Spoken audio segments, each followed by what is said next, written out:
Bonsoir à tous les amis, j'espère que vous allez bien. Donc je vous fais une petite vidéo aujourd'hui. Donc ça sera un exercice de proprioception.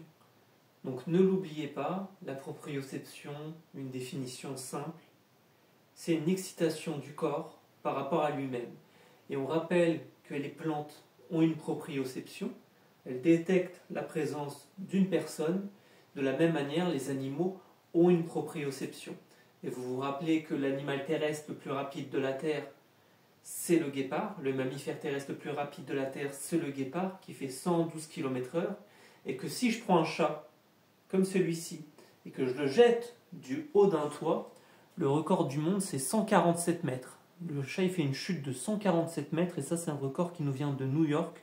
Et le chat se blesse, se casse une dent, et il part, comme si de rien n'était.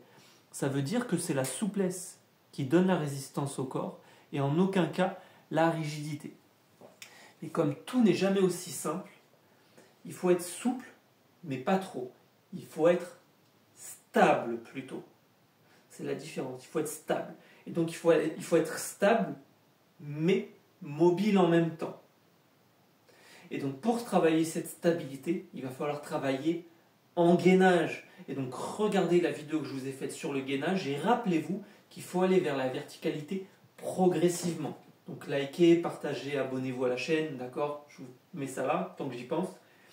Et n'oubliez pas que les os flottent dans les tissus mous et que les vertèbres, elles flottent. On parle de vertèbres flottantes. Elles sont maintenues en suspension par les érecteurs du rachis, par le multifide, qui va les aider à garder les courbes physiologiques, à stabiliser ces vertèbres. Et le multifide, on va le recruter comment?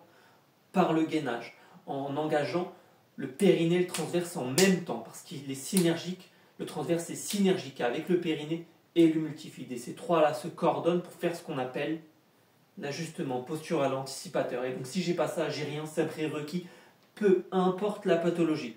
Donc, vous voyez, je suis très attentif à tous les commentaires que je vois ou ce que j'entends, etc. Des fois, je suis blasé de répondre. Tu as des gens, j'ai beau leur faire des réponses de 30 minutes, et Dieu seul sait que tous les gens qui me suivent, que je donne beaucoup de mon temps gratuitement. En général, je prends 1 heure gratuitement per personne. Quand quelqu'un m'appelle, même qu'il est de loin, je sais que je ne le reverrai peut-être jamais, je prends 1 heure gratuitement per personne. Et je suis sûr qu'en 1 heure, je donne plus de réponses que la plupart des professionnels de santé qui sont croisés. Quand on parle de douleur, hein, j'entends. Parce que, au bout d'un moment, il faut mettre les choses claires. De quoi on parle? Quelle que soit la cause de la douleur, la perte de mobilité est une des causes de douleur. Vous avez 4 causes possibles: déséquilibre musculaire, postural, raideur articulaire, hypoextensibilité locale. Vous avez mal là où ça ne bouge pas, vous avez mal parce que ça bouge trop, parce qu'ailleurs ça ne bouge pas. Et je vous ai fait des vidéos de plusieurs heures sur la douleur, et il serait peut-être temps d'en tenir compte. Et que on ne peut pas aller trop vite dans une réadaptation. Il faut savoir qu'est-ce qu'on fait et pourquoi on le fait. Et donc il faut aller vers la verticalité progressivement. Donc l'exercice que je vais vous montrer aujourd'hui, c'est un exercice qui est prévu pour une fin de réadaptation, juste avant la reprise de course, juste et corrigé. Si vous n'êtes pas stable au sol, vous vous doutez que vous n'allez pas être stable en quadrupédie, et vous vous doutez que debout, vous n'allez pas être stable et que vous n'allez pas supporter les contraintes. Vous comprenez que la gravité est une contrainte et qu'on est sur un système autocontraint. Le corps humain est un système autocontraint parce que c'est un système de tenségrité biologique. Les tendons et les ligaments eux-mêmes tendus font que les muscles compriment les articulations.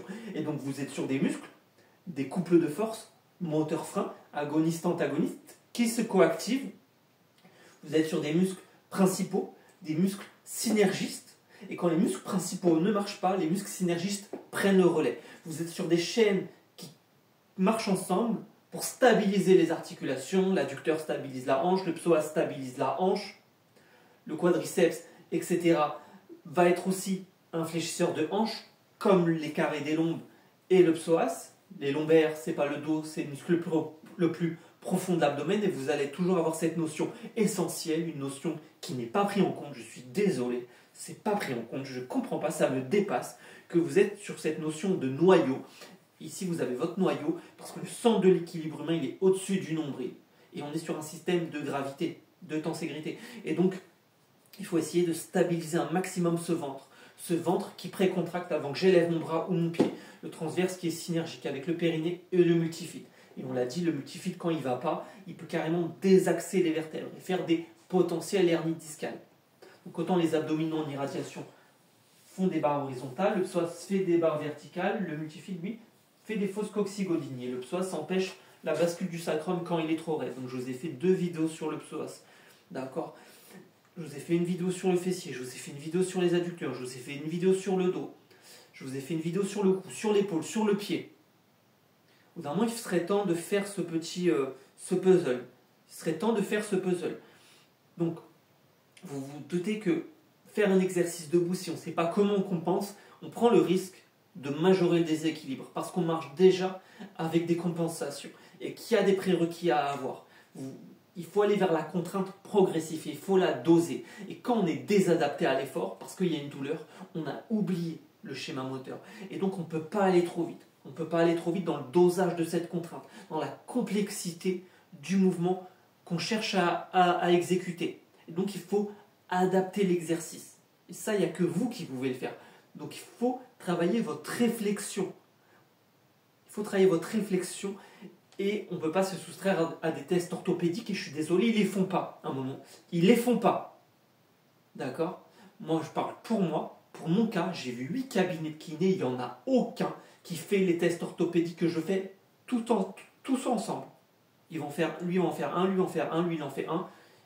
Il n'y en a aucun qui fait tous ceux que je fais en une séance. Il n'y en a aucun. Et j'ai fait le tour de la France. Moi, j'ai vu 40 ostéos pour mon cas à moi. J'ai pris 16 000 euros, je les ai mis dans une poubelle. Il n'y en a pas un qui a été foutu de me dire que le psoas c'était une forme de pubalgie et qu'il y a 5 formes de pubalgie. Il n'y en a pas un. Alors que c'est de la clinique. C'est censé être dans le cursus. D'accord? Tiens, il a mal au cou, c'est une cervicalgie, il a mal au dos, c'est une dorsalgie, il a mal au dos, c'est une lombalgie, il a mal au bassin, c'est une pubalgie. Lombalgie, c'est pas le dos, c'est le muscle le plus profond de l'abdomen, c'est pas une cause, une algie, c'est une carte.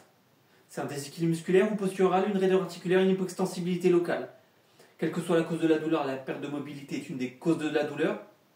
On a l'étirement des algorécepteurs qui fait mal, donc il y a des positions de déclenchement à la douleur. Je vais étirer des algorécepteurs et vu qu'ils sont collés, vu que ça calcifie, ça fibrose, il n'y a pas de sang, il n'y a pas d'oxygène, il n'y a pas d'information nerveuse qui passe, il n'y a pas de contact cellulaire, ça ne parle pas. Vous comprenez? Crosstalk, la conversation interne, c'est ça la proprioception. Je vous invite à regarder ma vidéo sur les cellules et les fascias. On parle de communication cellulaire quand on parle de fascia, on ne parle pas d'autre chose. Quand on parle de muscle, on parle de cellules, on ne parle pas d'autre chose. On ne peut pas aller plus loin, le muscle il bouge parce que le squelette de la cellule il bouge. Et donc l'énergie de la cellule c'est l'ATP. Et que le point trigger c'est une crise énergétique de l'énergie cellulaire. Parce que la cellule ne respire plus. Parce que la cellule elle respire de l'oxygène, elle convertit ça en CO2 et en molécules d'eau. Et donc le système est lubrifié. Comme une machine, c'est lubrifié. Donc je peux avoir de la fluidité dans mon mouvement. On rappelle qu'on est fait à 80% d'eau. Et que l'eau peut créer toutes les formes du vivant de l'univers. L'eau peut faire toutes les formes du vivant sans aucune exception. Donc il serait peut-être temps de revenir à des concepts fondamentaux comme la physique pure et dure, la biologie pure et dure et l'anatomie pure et dure. Donc pour faire travailler votre cerveau, il faut faire travailler votre proprioception. Qu'est-ce qui fait partie de moi? Qu'est-ce qui ne fait pas partie de moi? Comment je combats cette gravité? Et donc je ne vais pas pouvoir aller trop vite. Et donc il faut faire du gainage. C'est un indispensable de la réadaptation. Tant que mon gainage, je ne suis pas stable, que je ne suis pas un bloc de pierre, que je ne suis pas super stable, on se doute que quand je vais être debout, je ne vais pas avoir le sens de l'équilibre et que je ne vais pas réussir à me stabiliser parce que je n'ai même pas cette musculature profonde pour pouvoir le faire. Vous comprenez que ce qui stabilise les articulations, c'est les muscles plus profonds, les muscles de type 1, les fibres rouges, c'est-à-dire les fibres qui marchent au sang, les fibres lentes. Et donc elles sont lentes, elles sont endurantes, mais elles ne sont pas puissantes, contrairement aux fibres rapides, qui sont rapides, puissantes, mais pas endurantes. Les fibres blanches, qui marchent au sucre, et du coup on est sur des fibres qui sont peu vascularisées. Et donc si vous voulez aller chercher à stabiliser une articulation, il va falloir travailler votre proprioception. Et donc il va falloir travailler votre sens de l'équilibre en amenant de l'instabilité de manière progressive. Et donc quand vous faites un gainage, vous mettez malgré tout une instabilité. Vous commencez par un seul membre, vous dosez la contrainte. Deux membres, vous dosez la contrainte. En croisé, chaîne croisée, vous dosez la contrainte. Il faut travailler vos quatre membres pour stabiliser ce noyau.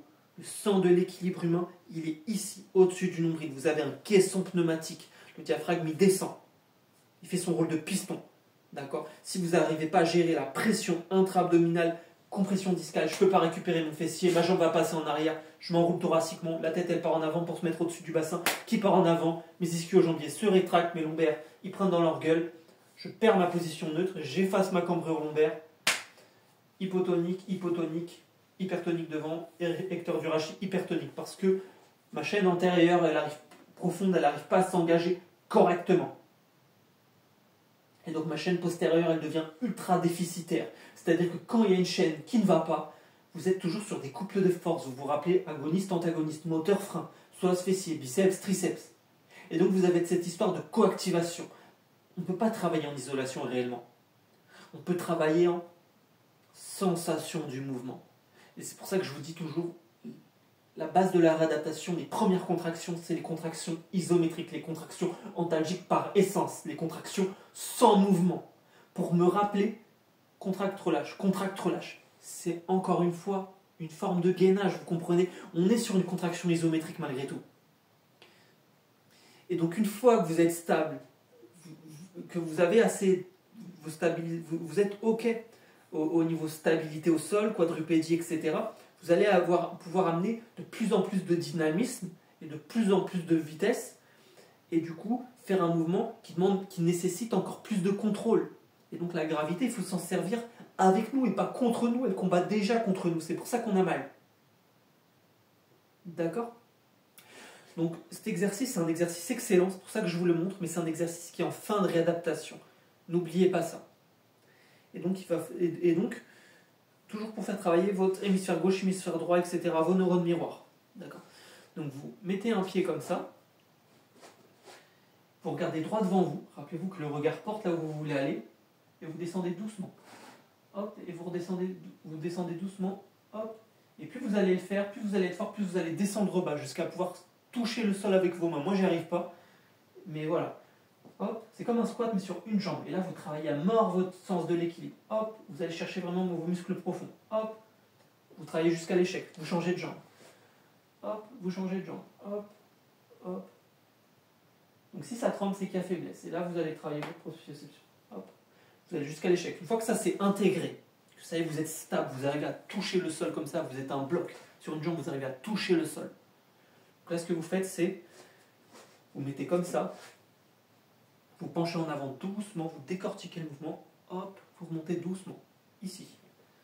Hop, là vous travaillez votre proprioception. Okay. Imaginez que j'y arrive. Hein.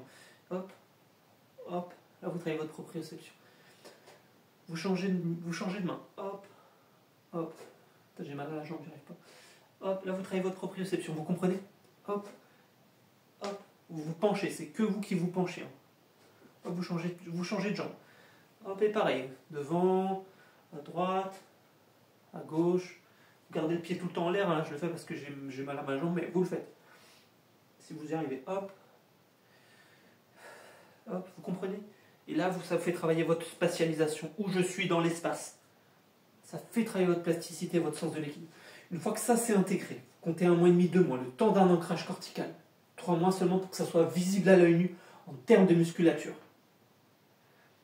On rappelle que la biochimie du cerveau, elle change quand elle est exposée au bout de 3 mois à la douleur. Et donc ça va être beaucoup plus difficile de modifier un cerveau et un tendon quand il y a une douleur chronique. Parce qu'il y a des connexions qui ne vont plus se faire. Donc il faut faire travailler votre cerveau, putain. Votre flexibilité. Le cerveau, il n'est pas statique, il est plastique. Donc pour permettre cette plasticité, il faut faire un mouvement, mais juste et corrigé. Qu'est-ce qu'on fait? Pourquoi on le fait à un moment donné? C'est pas faire de la marche, c'est pas faire du yoga, c'est pas faire du marathon, c'est pas faire ci, c'est pas faire de la natation. Qu'est-ce qu'on fait? C'est quoi le schéma moteur compensatoire pathogène qui a été intégré? Je vous rappelle que la douleur, elle a laissé une empreinte dans le cerveau. Il y a des aires de mon cerveau qui sont éteintes. Il y a des commandes motrices que je n'arrive même plus à percevoir consciemment. Le mouvement, il est en 3 phases. Intention, planification, exécution. Comment je le planifie si je n'arrive même plus à l'imaginer. Et donc, ce qui fait l'imagination, c'est le cortex. Et le cortex supporte le rôle des neurones miroirs. Le cortex, c'est la même zone qui évalue l'intensité de la douleur. Et le cortex, il se connecte à l'hippocampe qui fait la liaison de tous les souvenirs, mais aussi la mémoire de la spatialisation et du déplacement. Donc, si vous êtes sur un problème de mémoire, qui dit mémoire dit répétition, qui dit mémoire dit sommeil, qui dit mémoire dit émotion positive, et qui dit mémoire dit consolidation de mémoire. Et il n'y a que le mouvement lui-même qui fait que je peux intégrer à long terme. Mais pour ça, il faut que je sache le mouvement que je fais, pourquoi je le fais. Quel muscle je ne perçois plus correctement. Quel muscle fait travail duquel. Lequel ne fait plus le sien à cause d'un autre. Le schéma moteur compensatoire, putain. Une fois que ça c'est intégré, vous complexifiez et vous faites cloche-pied. Je saute devant, je saute derrière. Je saute à gauche, je saute à droite. Je change de pied. Je saute devant, je saute derrière. Je saute à droite, je saute à gauche. Et ça, vous le faites devant un miroir, tac, tac, tac. Et là, vous travaillez votre proprioception. Une fois que ça c'est bon, je vous invite à regarder ma vidéo d'exercice pour le pied. Et là, vous faites votre prise de cours, juste et corrigée.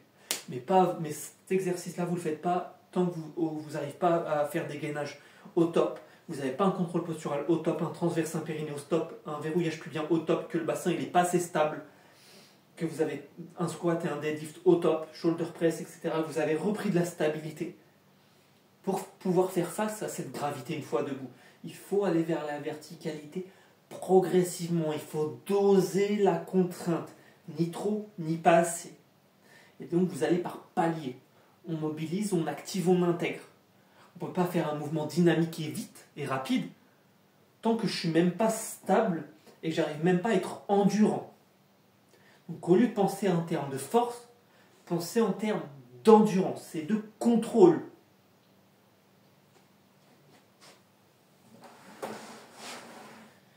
Un petit bonus, celui-là vous pouvez le faire quand vous voulez. Vous prenez un stepper ou les marches de vos escaliers, vous le mettez comme ça et tout simplement vous tendez votre jambe. Si ça peut un peu détendre votre colonne vertébrale, faire un peu de suspension, hop, et tirez votre colonne vers le haut.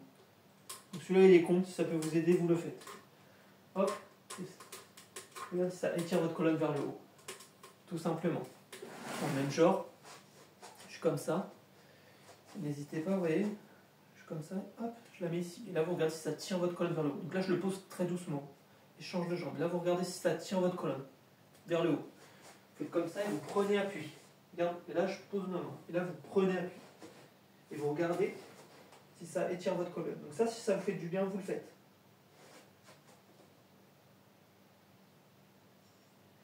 Et comme ça, vous essayez un peu de remettre cette suspension. Créer du jeu entre les vertèbres, d'accord? Donc ça, c'est un super exercice de proprioception. Donc la prochaine vidéo, ça sera un exercice de dissociation. Vous rappelez ça sera que des exercices de dissociation. Vous rappelez qu'est-ce qui fait partie de vous, que la hanche gauche, que la hanche droite, que le bas du dos, que l'épaule gauche, que l'épaule droite. Ce travail-là, ce transverse, ce périnée, comment on dissocie dans un cerveau les membres qui ne sont plus perçus. Et une fois que donc ça, je vais revoir dedans des vidéos que je vous ai faites. On va revoir un peu la reprise de conscience de l'ordose lombaire. Je pense que vous n'avez pas assez compris à quel point c'est important cette reprise de conscience lombaire, que vous êtes sur un complexe interdépendant, le complexe lombo-pelvi-fémoral, hanche-pelvis, rachis lombaire, et que quand ça merde, le corps embarque tout. Embarque les 3 articulations d'un coup. La hanche, le pelvis et le rachis lombaire. Il n'arrive plus à les séparer, à les dissocier. Il associe le bloc. Donc quand tu marches, le bas du dos est pris pour une hanche, quand il y a un souci dans le bassin. D'accord? Et donc il faut les dissocier. Un peu la hanche gauche, un peu la hanche droite, un peu le bas du dos. Et on dissocie. Et on remet de l'ordre là-dedans. On réorganise le cerveau en ayant conscience de ce qu'on fait. En s'auto-contrôlant, en s'auto-corrigeant. Parce que sinon, on n'intègre pas, parce qu'on va toujours chercher les muscles qui ne sont pas les bons. Parce que la douleur, elle a mis en place une stratégie d'évitement de la douleur, et le cerveau a développé un nouveau schéma moteur qui n'est pas le bon, mais qui est quand même devenu le nouveau schéma moteur de référence. Donc tant qu'on n'identifie pas et qu'on n'évalue pas la dynamique dans sa mobilité globale, de la tête aux pieds, plus je m'enroule thoraciquement, plus la pression elle descend, le bassin part en avant. Si je suis hyperlordosé pour quelque manière que ce soit, que j'arrive pas à gérer la pression intra-abdominale, compression discale derrière, je ne peux pas récupérer mon fessier, je ne peux pas renforcer mon fessier parce que j'arrive pas à gérer ma pression dans mon ventre, Parce que c'est le ventre la clé, vous comprenez les amis? C'est le centre de l'équilibre. Si j'arrive à débloquer le ventre, il n'y a plus rien qui va m'empêcher de récupérer le reste. C'est un prérequis. Parce que vous êtes sur ce truc-là où c'est le bordel. Parce que vous êtes sur ce putain de bassin, sur ce carrefour postural où tout monte et tout descend. Et la respiration, elle est beaucoup trop mise de côté en réadaptation. On dit, ouais, faut pas stresser, tu sais, je vois beaucoup de gens qui ne savent pas respirer, je vois peu de patients qui savent respirer. Et ils savent, hein, ils en ont conscience, mais ils n'y arrivent pas parce que la respiration, elle doit être fonctionnelle. C'est pas une histoire de volonté, c'est une histoire de fonctionnalité. Et donc la respiration, elle doit être tridimensionnelle. Elle doit être dans le ventre, le thorax et les côtes. Et de la même manière, il va falloir les dissocier, que le ventre, que le thorax, que les côtes. Les trois séparés, puis en même temps. Donc je vous invite à regarder la vidéo respiration tridimensionnelle que je vous ai faite. La vidéo transverse périnée, il faut les dissocier. D'abord lui, puis ensemble. Tu as des gens qui sont starters du transverse, des gens qui sont starters du périnée. Il y a des gens, c'est lui qui lance l'autre, et d'autres, c'est lui qui lance l'autre. Et donc, personne n'a la même physiologie, a la même anatomie. On est tous différents. Et donc, c'est pour ça qu'il faut faire preuve d'ingéniosité et miser sur votre flexibilité au niveau de votre cerveau, sur la plasticité de votre cerveau qui est capable de réemploi neural. On a des zones de notre cerveau qui peuvent être totalement détruites. Moi, j'ai eu des patients avec des zones du cerveau totalement détruites. Hein. Et le cerveau arrive à recruter une autre zone du cerveau qui n'est pas dédiée pour faire ce travail. Donc le cerveau est capable de s'adapter. J'ai aucun doute, il peut s'adapter. Mais pour ça, il faut lui donner les bonnes informations. Et donc les informations, c'est la sensation, les émotions, le sang, le système nerveux, vasculaire, nerveux, hormonal, la gravité, etc. Ce que je pense être vrai, ce que mon cerveau pense être vrai, c'est vrai pour lui, il va répondre. Et donc n'oubliez pas qu'il va falloir passer par la peau, par l'intestin, pour modifier cette plasticité à long terme. Et la pierre angulaire de tout ceci, c'est le mouvement et le sommeil pour consolider cette mémoire. Et la clé, c'est comme toujours la répétition. Ne pensez pas en termes de force, pensez en termes d'endurance et de contrôle moteur. D'accord? Donc le cerveau n'est pas statique, il est plastique. Donc misez là-dessus. Je vous souhaite une bonne soirée les amis, je vous fais des gros bisous. Donc prochaine vidéo, dissociation. Et après, ça sera une vidéo sur de la mobilité articulaire très douce. Pour que vous puissiez déjà recommencer à bouger en douceur sans vous blesser et retourner vers le mouvement. Parce qu'on est sur un piège quand il y a une douleur. J'en sais quelque chose. Hein. Moi, j'ai des douleurs depuis que j'ai 26 ans. Hein. Je ne me suis pas assis sur une chaise pendant 6 ans. Ça fait que depuis l'année dernière que je me penche en avant vraiment et que je peux m'asseoir. C'est pour ça que vous voyez que les vidéos d'avant, je ne m'asseyais pas. Maintenant, je commence à m'asseoir. Mais c'est très long, c'est très long. Vous avez toujours cet emprunt dans le cerveau et surtout ce manque de contrôle au niveau le fessier. Moi, j'arrive pas à le réactiver, le mien, il est trop faible, j'arrive pas à le revoir parce que j'arrive pas à gérer la pression dans mon ventre. Le ventre et le fessier, ils sont tellement liés que si vous n'avez pas un, vous n'avez pas l'autre. D'accord? C'est catégorique, quoi. Vous avez quand il y a un truc qui merde, il y a tout qui merde d'un coup. Et moi, ce que je sais, c'est que voilà, il faut pas tomber dans le piège. J'ai mal, donc je bouge pas. Des adaptations à l'effort. Et donc, je bouge pas, donc j'ai mal. Des adaptations à l'effort. Et je bouge pas, donc en plus je me désadapte encore plus, même si j'ai mal, et donc je me désadapte encore plus à l'effort. Vous voyez ce que je veux dire? J'ai mal, donc je bouge pas, donc j'ai mal. Et donc il faut réussir à casser cette spirale infernale. Et donc le seul moyen, c'est de mettre en place une stratégie globale, parce que la douleur, c'est quelque chose qui affecte le corps dans sa globalité, dans le cerveau et dans le muscle lui-même. Il y a une plasticité musculaire, il y a une plasticité cérébrale, il y a des types de fibres, type 1, type 2, ça merde, ça switch plus. Donc il faut savoir quelle fibre musculaire on cherche à recruter, pourquoi, comment on fait. Parce que quel est le mouvement, le mauvais mouvement qui a été intégré. Quel muscle n'est plus perçu correctement par mon cerveau? Quels sont les muscles qui ne sont plus perçus correctement par mon cerveau? D'accord. Donc je vous fais des gros bisous. Et je vous souhaite beaucoup de courage. Voilà. Je vous dis à bientôt les amis.